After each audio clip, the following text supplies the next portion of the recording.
The cameras are rolling. The lights are just a little too bright. On one side of the debate table, Vivek Ramaswamy leans forward with confidence radiating from every movement. His voice cuts through the air, sharp and deliberate, dripping with the certainty of a man who's used to owning the room. "Let's be honest here," he says, his smile tight, eyes locked on his target. "People like you have made a career out of victimhood." The audience gasps as a ripple of discomfort spreads across the room. Somewhere in the back, a producer exhales, sensing the storm that's about to unfold. But Jasmine Crockett doesn't flinch, not even a blink. Across the table, she sits still, spine straight, eyes steady, a portrait of composed defiance. Her silence is louder than his words. The air tightens. Vivek tilts his head, mistaking her calm for retreat. He smirks, adjusting his mic, ready to twist the knife deeper. "You know," he adds, "facts don't care about your feelings." He's smiling for the camera, now rehearsed, deliberate, expecting applause. But none comes. The silence stretches. Then slowly, Jasmine leans forward. Her tone is soft, almost gentle, but there's steel underneath. The kind that doesn't need to shout to be heard. "Are you done?" she asks, voice controlled, each syllable landing with precision. The audience shifts. The smirk on Vivek's face falters just slightly. The camera zooms in, capturing the exact second arrogance meets its reckoning. We freeze, her eyes locked on his, the weight of what's about to be said hanging in the air like a drawn breath, because what comes next isn't just a rebuttal. It's a reckoning. And within moments, one single line, sharp, calm, undeniable, will slice through his argument like glass through silk.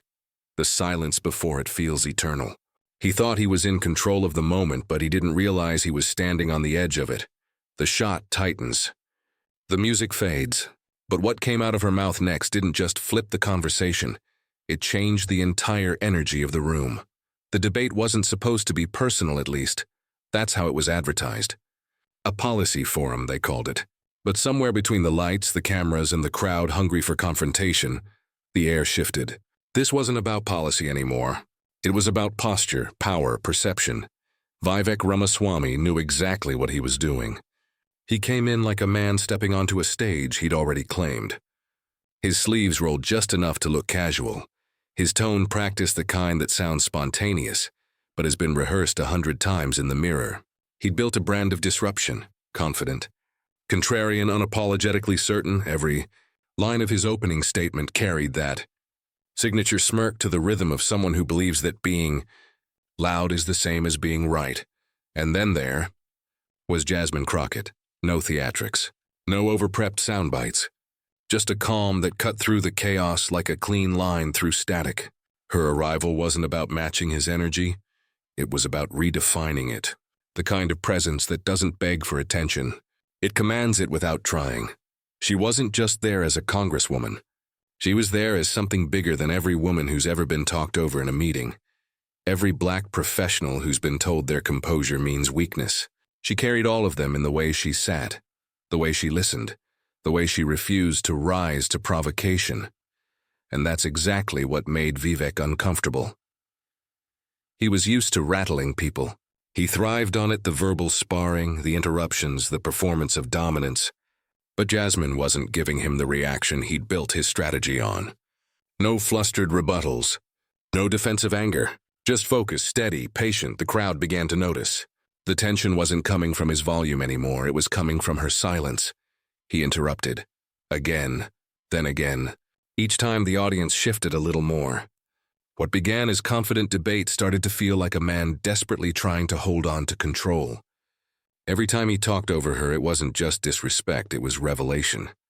He was showing the very dynamic she spent her career standing against. The cameras caught it all.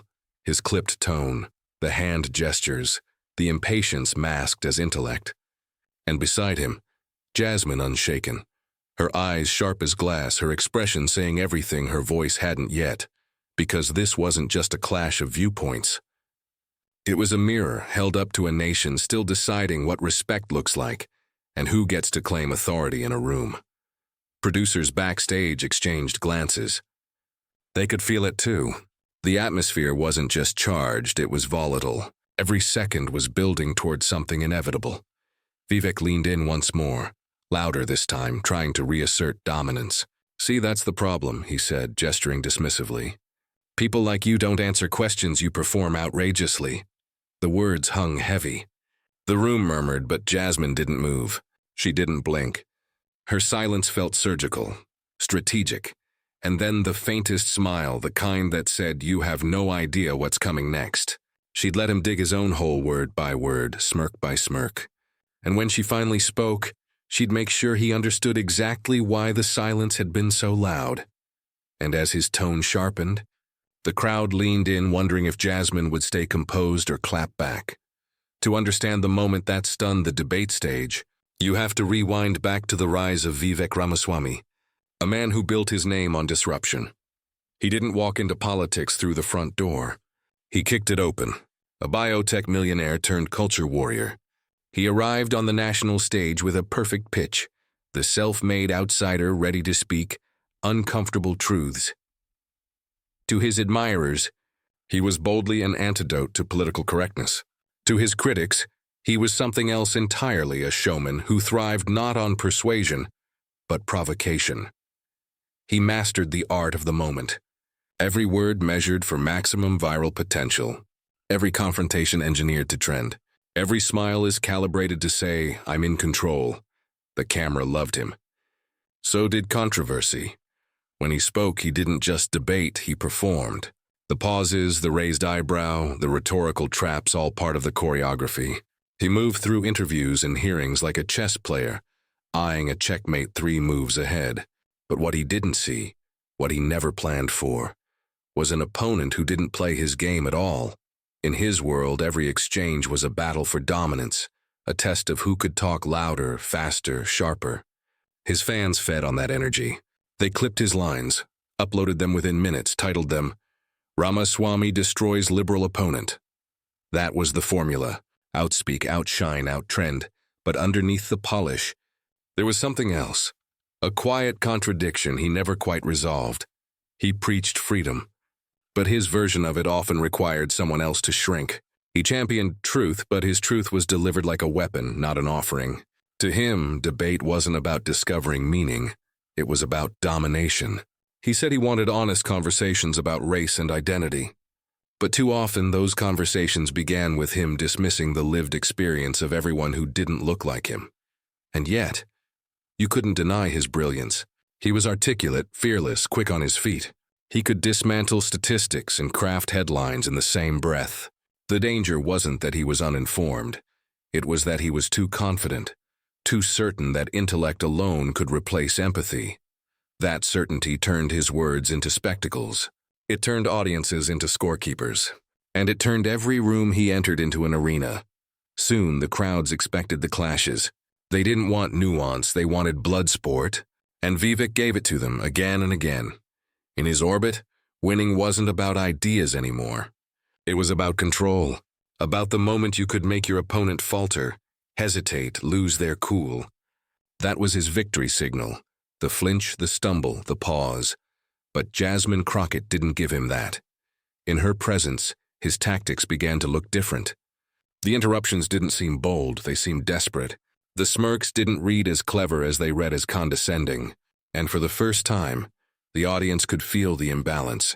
Because when Vivek sparred with politicians who mirrored his style, the spectacle felt even.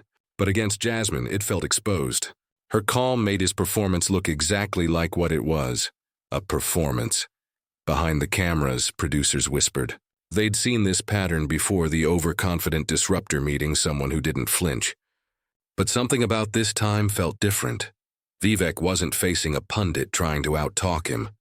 He was facing someone who embodied everything his rhetoric dismissed: lived experience, composure, principle, and quiet strength. And as he grew louder, Jasmine's silence started rewriting the scene. The power shifted without her even saying a word. He moved through debates like a chess player, every move calculated, every opponent a pawn. But in this game, he misjudged the queen. Vivek leaned forward again, the familiar rhythm of his strategy kicking in.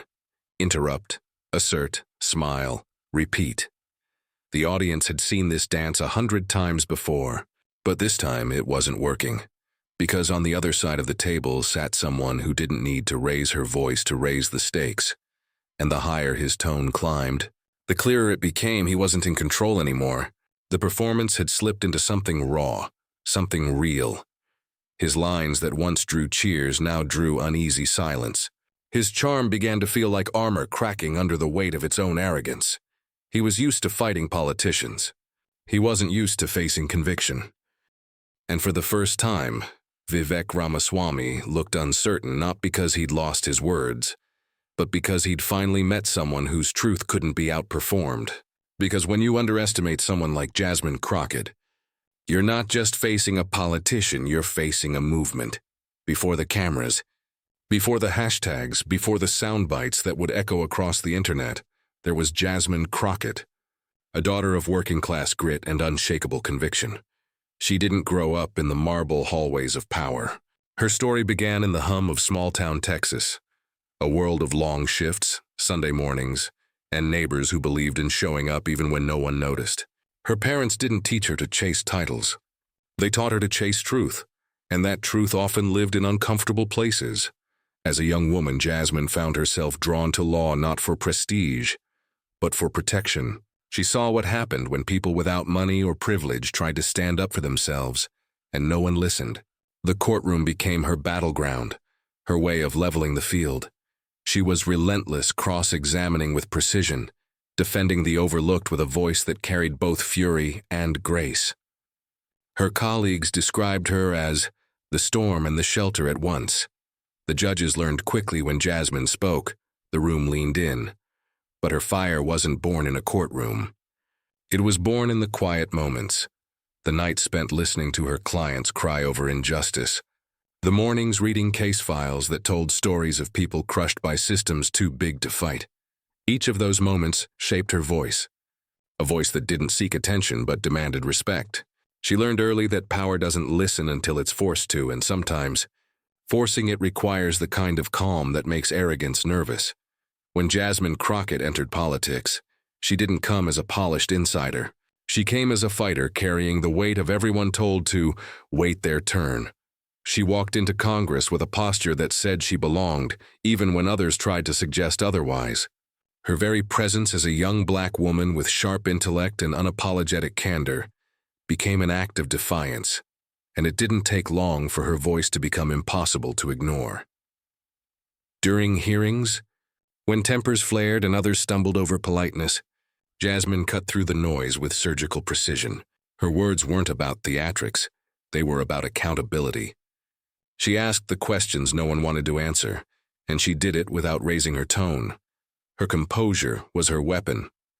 There's a viral clip that still circulates in political circles. A senior congressman interrupted her mid-sentence. The old playbook drowned out the voice that threatens your comfort. But instead of reacting, Jasmine paused, smiled, and said, "You can try to talk over me, but you can't undo what I just said." The room froze. The internet didn't. That clip ricocheted across timelines, captioned by millions as a single phrase, "Unbothered brilliance," because that's what Jasmine Crockett represented. The strength of stillness in a storm built to break her. Behind the cameras, she was just as grounded. Her team described her as part mentor, part lightning rod. She'd listen, laugh, then turn deadly serious. "We're not here to be liked. We're here to be heard." She never forgot where she came from. She never stopped fighting for those who still didn't have a seat at the table. Her journey wasn't about ego, it was about endurance. Every interruption, every condescending tone, every headline that tried to frame her as angry or emotional only sharpened her edge. Because Jasmine understood something her critics didn't. Calm doesn't mean passive. Dignity doesn't mean silence. And restraint in the right hands is power. She didn't enter politics to be liked. She came to make sure the people no one listens to finally get heard. That's what made her clash with Vivek Ramaswamy so electric. For him, the debate was another performance. For her, it was a principle. He saw a stage. She saw a stand. As his fame grew through sound bites, hers grew through substance. While he played with algorithms, she spoke to human truth. Every time she was talked over, dismissed, or underestimated, her composure became louder. And by the time the two of them shared a stage, the contrast was cinematic confidence built on applause versus courage, built on experience. He carried the rhythm of a salesman. She carried the cadence of someone who'd seen too much to be impressed. She knew his type. She'd faced versions of him before in courtrooms, committee rooms, classrooms, boardrooms. Men who mistook calm for concession, who thought interruption could erase impact. But Jasmine had learned something long ago. Power often overplays its hand when it believes it can't lose. So when Vivek leaned in, voice sharp and smug, trying to box her into a corner, she didn't bristle. She didn't rise to the bait. She simply met his performance with poise, because she understood what he didn't, that the true counter to arrogance isn't anger, it's grace. Behind that calm smile was the same resolve that carried her from community courts to Capitol Hill. She'd seen systems collapse under their own arrogance before. This was no different. The audience may have seen a debate between two politicians, but beneath it was something much deeper, a generational, cultural collision. One spoke to power. The other spoke for it. And in that moment, the world was about to see which voice history listens to. She had been preparing for this long before the cameras ever turned on. Every courtroom battle, every interruption in Congress, every time she refused to shrink, it all led here. And as the stage lights reflected off the polished debate table, Jasmine Crockett sat in the stillness of someone who knew exactly who she was. And that's why, when Vivek threw his challenge, Jasmine didn't flinch. She smiled. The lights were harsh, the cameras unblinking, and the audience leaned forward, some eager, some skeptical, all aware that something was about to explode. The debate room had already shifted from polite discourse into a pressure cooker of tension. Vivek Ramaswamy thrived here. He spoke fast, weaving together complex arguments with performative bravado. His provocations weren't accidental. Each line was layered, designed to unsettle, to dominate, to make the other side flinch. He leaned in, gesturing sharply, emphasizing every word with precision. "Your policies claim inclusion," he said, eyes glinting, voice rising. "But don't they just reward the same bureaucracy that's holding people back?" The crowd murmured. A few nodded, impressed by the speed and confidence of his delivery. Others winced, sensing the bite beneath the polish, the dismissive tone aimed not at ideas, but at the person across the table. And yet, Jasmine Crockett remained unmoved. Her hands were folded, her posture steady, eyes locked on him like a lighthouse beam cutting through storm-tossed waters. Every interruption, every jab passed over her with no visible effect. The silence between his words and her patience became a force in itself, turning his storm into a spectacle of futility. He tried again. "You talk about representation, but when it comes to real-world solutions, where are the results? Words are easy, action is hard." A ripple of tension passed through the audience. Some leaned in, waiting for the rebuttal, the retort that might signal the end of the exchange. Others shifted uncomfortably, sensing that this was more than a debate. It was a collision of ethos versus ego. Crockett's eyes didn't dart. Her breathing didn't change. The camera caught every small cue, the faint tilt of her head, the subtle tightening of her jaw, all minimal, all deliberate. She wasn't reacting. She was measuring. Vivek escalated, each word sharper, faster, delivered with the cadence of someone who believed control was guaranteed. "Don't you see," he said, leaning forward now, voice clipped, "that your arguments depend on identity politics instead of principles?" The tension was tangible. The audience felt it in their chests. The verbal volley, the power struggle playing out live. Some leaned toward him, waiting for her to falter. Some leaned toward her, sensing the calm strength that made his words feel hollow. The metaphor became obvious. He built storm gusts of rhetoric, lightning bolts of provocation, thunderous smirks. And she became the eye, a still point of focus in the middle of the chaos, calm but unyielding, her presence drawing all the energy around her without breaking it. He paused for a beat, calculating, expecting a flinch, a stumble, a hint of vulnerability, but her gaze didn't shift. The pause grew heavier, a quiet suspense pressing down on everyone in the room. And then he tried one last time. His tone is sharp, confident, performative. "So tell me, can your solutions actually survive scrutiny? Or is this all just performance too?" It was the line that hung over the room like a guillotine. Cameras focused. Producers held their breath, every second stretched. The audience on the edge of leaning in, leaning back, unsure what would happen next. Because what happened in the next moment would not just answer his question, it would rewrite the energy of the entire debate. He had thrown everything at her rapid-fire challenges, loaded questions, veiled insults. Yet the silence he expected as weakness was, in fact, her strategy. The anticipation rippled across the room. The world watching online would later replay this moment hundreds of thousands of times. All eyes were on her, and the next words would decide not just the debate, but the narrative that would follow.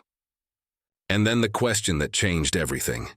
The one that would lead to the line heard around the internet. The room seemed to contract, as if the very air sensed the climax of the confrontation. Cameras rolled, lights blazed, and the audience leaned forward collectively, caught in the gravitational pull of what they knew was coming. This was the moment everyone had been anticipating, even if they didn't realize it yet. Vivek Ramaswamy, confident as ever, readied himself for the finish of the final flourish of his performance.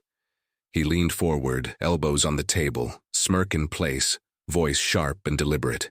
"So, are you suggesting," he began, voice measured but cutting, "that all the challenges I just laid out, the practical solutions, the economic reasoning, are somehow invalid because what? You believe identity should dictate policy?" A murmur ran through the audience. Some leaned in, expecting a retort that would topple her, a fiery rebuttal to match his bravado. Others exchanged uneasy glances, sensing the tension climbing. Vivek's tone was smug, assured.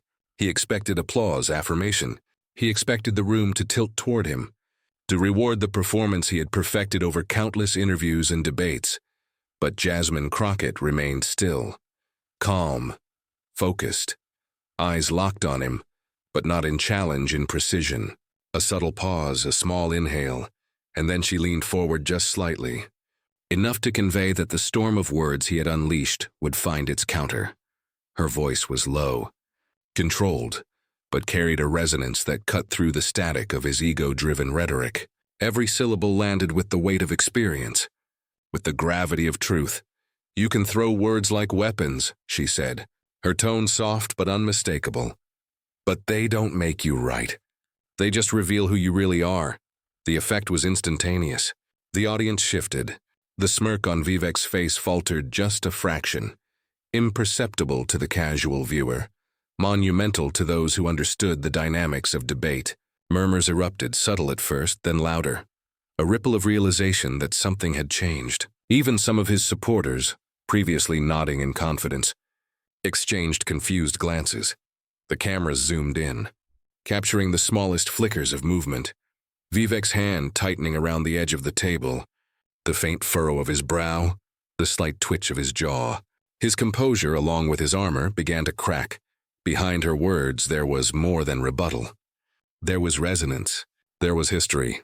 There was every woman who had been silenced in a boardroom, every black professional dismissed because of stereotypes, every underdog who had been told they didn't belong. Her line wasn't just directed at Vivek. It was a mirror held up to the systems and assumptions that enabled men like him to dominate discourse without consequence. The room was caught in slow motion. Every reaction elongated, the tension stretched like a drawn bow. The murmurs turned into stifled laughter, some incredulity, others genuine admiration. Reporters jotted notes frantically, knowing this was the moment the clip would go viral. Producers behind the cameras exchanged nods. They had anticipated sparks. But this was fire. Vivek opened his mouth to respond, to recover, but words failed him. His rehearsed cadence dissolved into hesitation. The rhythm he had relied upon for years. The rapid-fire jabs, the interruptions, the calculated smirks, all of it faltered under the weight of a simple, undeniable truth delivered with precision. The audience hung on her every word. The silence that followed was deafening. No applause. No laughter. Just recognition. A stillness so intense it seemed to press against the walls of the debate hall itself. Every pause amplified her authority. Every calm breath underscored the contrast between controlled composure and performative arrogance. Cinematically, the room seemed to tilt her voice, steady and unwavering, the eye of the storm he had built. Every twitch of Vivek's hand, every subtle movement of discomfort became a testament to the effectiveness of her approach. She leaned back slightly, just enough to signal that her statement was final. The mic drop was literal in its impact, and though she hadn't shouted, hadn't gestured theatrically, her dominance was palpable. The energy shifted. The balance of power, once assumed, had inverted. Social media would later explode. Clips of the exchange would circulate globally, hashtags trending in real time. Crockett clapback caused truth over noise. Mic drop moment. Analysts would dissect the precision, the timing, and the psychology of the delivery. And for millions of viewers, this wasn't just another debate clip. It was an emblem of dignity, a reminder that calm courage often overwhelms the loudest arrogance. For Vivek, the moment lingered longer than expected. His smirk had vanished, replaced by an almost imperceptible tension. The composure he relied on as a shield was fractured. Each second she maintained her calm made the cracks widen. The realization that his strategy had failed, that the performance could not mask the substance of her presence, was unmissable to those paying attention. The emotional resonance of that single line extended far beyond the room. It carried the weight of every challenge, every confrontation, every attempt to silence voices like hers. And as she leaned back, collected, unwavering, the world began to understand why she had been prepared for this, why her composure wasn't passive, why her restraint wasn't weakness, why her grace was, in fact, her greatest weapon. One line, calmly delivered, dismantled an entire performance. It wasn't just rhetoric, it was reckoning. It wasn't just a debate, it was a declaration. And then the room erupted. Murmurs swelled into chatter. Some tentative applause broke out. Phones rose to capture the moment, and the cameras ensured it would live forever. Vivek tried again to reclaim the floor, but the momentum had shifted irreversibly. The storm he had built had become the stage for someone else entirely. And within seconds, that line would ignite the internet, turning a televised moment into a cultural reckoning. The debate stage had gone quiet, but the world beyond it was erupting. Phones buzzed, notifications chimed, and timelines flooded with a single unforgettable moment. Jasmine Crockett's calm, precise, devastatingly effective line had broken through the noise and ignited social media like wildfire. Within minutes, clips were circulating across every platform. Viewers replayed the moment frame by frame, watching her lean forward, hear the weight of her words, and witness the subtle fracture in Vivek Ramaswamy's confident demeanor. It wasn't just a clip, it was an event. Tweets began pouring in. That's how you end a debate. Composure over chaos, every single time. If you need a masterclass in elegance and power, watch this. Commentators scrambled to break down what had just happened. Political analysts, once skeptical of her approach, replayed the line with stunned admiration. On cable panels and late-night commentary shows, pundits debated not the content of her rebuttal, but the sheer force of delivery. Every pause, every word, every measured breath became a lesson in influence and restraint. Meanwhile, hashtags exploded into the trending feeds. Gau's Crockett clapback, Gau's truth wins, our mic drop moment. They weren't just trends. They were digital monuments to a performance that transcended partisan lines. Supporters shared the clip with pride, adding personal notes. Finally, someone who speaks truth without screaming. She represents everything I've wanted in leadership. This is dignity. This is courage. This is real power. At the same time, detractors scrambled to reframe the narrative. Some tried to label her as arrogant. Others insisted it was theatrics, not substance. Yet even these attempts couldn't erase the resonance of the moment. The clip was too precise, too undeniable, too cathartic. Because for millions, this wasn't merely a political victory. It was personal. Every woman who had been talked over in meetings, every black professional dismissed because of prejudice, every underdog told they didn't belong, all of them saw themselves in Jasmine's calm defiance. The moment became more than a debate highlight. It became catharsis. It became validation. It became a reminder that truth, courage, and composure could overcome performance and arrogance. The emotional ripple wasn't confined to social media. Traditional media picked up the story. Headlines framed it as a defining debate moment of the year. Morning shows replayed the clip. Commentators dissected the strategy. and political blogs celebrated the moral clarity it conveyed. The event transcended the boundaries of simple partisanship. It resonated with anyone who had ever felt dismissed, overlooked, or underestimated. Even within Vivek Ramaswamy's own circles, the shift was palpable. His supporters, accustomed to his dominance, now shared clips reluctantly, some adding commentary, acknowledging her poise. The conversation had changed. The power had shifted. The spectacle he had relied on as armor was now exposed, and it was her dignity, not his bravado, that commanded attention. The montage of responses painted a larger picture. Journalists filming themselves, reacting. Celebrities tweeting in admiration. Everyday viewers sharing and resharing, adding personal context to the moment. Each share multiplied the impact, creating a viral spiral that was impossible to contain. Yet even as the digital world celebrated, the emotional core of the moment remained intact. This was more than politics. It was a lesson in resilience, strategy, and moral authority. Jasmine Crockett had not just answered a question, she had answered a culture that too often rewarded volume over virtue, aggression over grace. The line resonated because it wasn't just a rebuttal. It was a mirror for a nation, reflecting what courage and composure look like when they meet arrogance and entitlement. And just when it seemed the moment couldn't get any larger, Jasmine did something unexpected, something that would transform a viral sensation into a moral statement. She didn't tweet a victory. She didn't celebrate with sound bites. She used the platform to elevate the conversation, to remind viewers that the debate wasn't about her. It was about principles, dignity, fairness, and the courage to speak truth even when silenced. Every share, every hashtag, every replayed clip now carried her quiet instruction. The fight isn't for ego. It's for justice. It's for representation. It's for the people who have been told they don't belong. But what Jasmine did next turned a viral moment into a moral statement. The cameras had stopped rolling, but the energy lingered, a hum of impact that reached far beyond the debate stage. Jasmine Crockett stepped back from the podium, her composure intact, her expression steady. She didn't raise her voice. She didn't revel in the applause. Instead, she used her platform to redirect the spotlight, reminding the world of what truly mattered. "It's not about me," she said softly, yet firmly, speaking to every viewer, every critic, every supporter. "It's about the values we defend: dignity, fairness, truth, and representation. These are the things worth standing for, even when it feels like no one is watching." Her words resonated in ways that no performance could replicate. In the aftermath of a high-profile clash, she claimed the moral high ground not through theatrics, but through clarity. Every syllable reinforced the idea that courage isn't measured by volume or intimidation. It's measured by integrity and resolve. Sometimes the strongest punch isn't shouted, it's spoken with grace.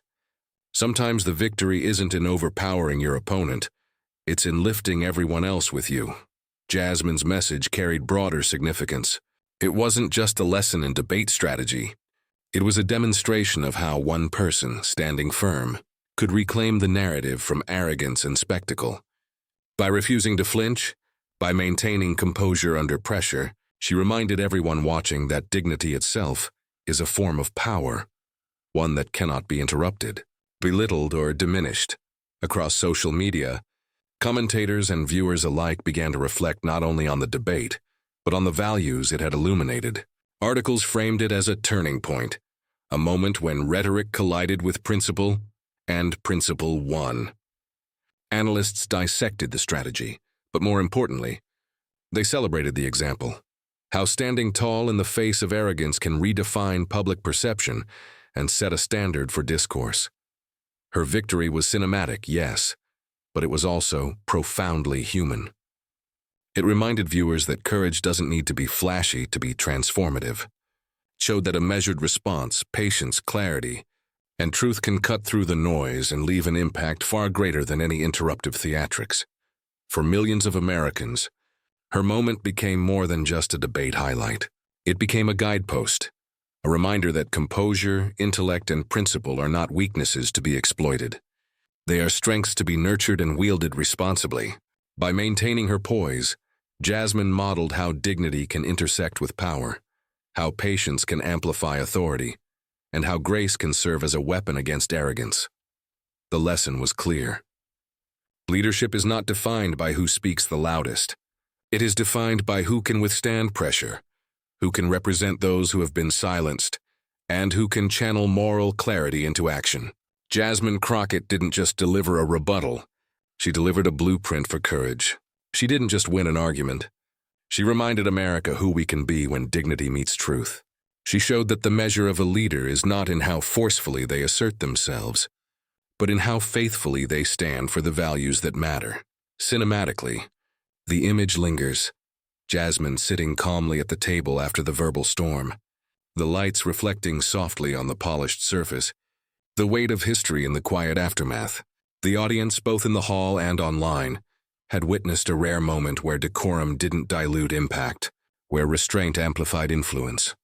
And as the world absorbed it, one truth became undeniable. Power and respect are not granted through volume or performance. They are earned through courage, patience, and the unwavering commitment to principles that outlast the momentary noise of the crowd. And as the lights dimmed on that debate stage, one thing was clear. Silence had never sounded so powerful. The debate may have ended, but the reverberations were just beginning. One line, calm, precise, undeniable, ended his debate, but it carried far more than words. It carried centuries of struggle, voices long silenced, and the power of truth standing unflinching in the face of arrogance. Jasmine Crockett didn't just respond. She commanded the room without raising her voice. Her composure transformed chaos into clarity, turning performative attacks into a lesson in dignity. For millions watching, that moment wasn't merely a highlight reel. It was a reminder that courage isn't loud. It's steady. It's deliberate. And when wielded with integrity, it can dismantle even the most polished facades. One line ends his debate, but it begins a conversation that transcends politics. It reminds us that truth, grace, and perseverance matter more than noise, bluster, or interruption. And that's the takeaway. Power isn't in volume. It's in principle. Resistance isn't in reaction. It's in resolve. And impact isn't in spectacle. It's in substance. If you believe dignity should never be interrupted, hit subscribe, because this isn't just commentary. It's justice in action. Share the story, join the conversation, and carry the message forward. The camera lingers on Jasmine's face, calm, proud, unbothered. The soft swell of music underscores her quiet victory. Her eyes reflect resilience. Her posture echoes confidence, and her presence leaves an indelible mark. The lights fade. The debate stage empties.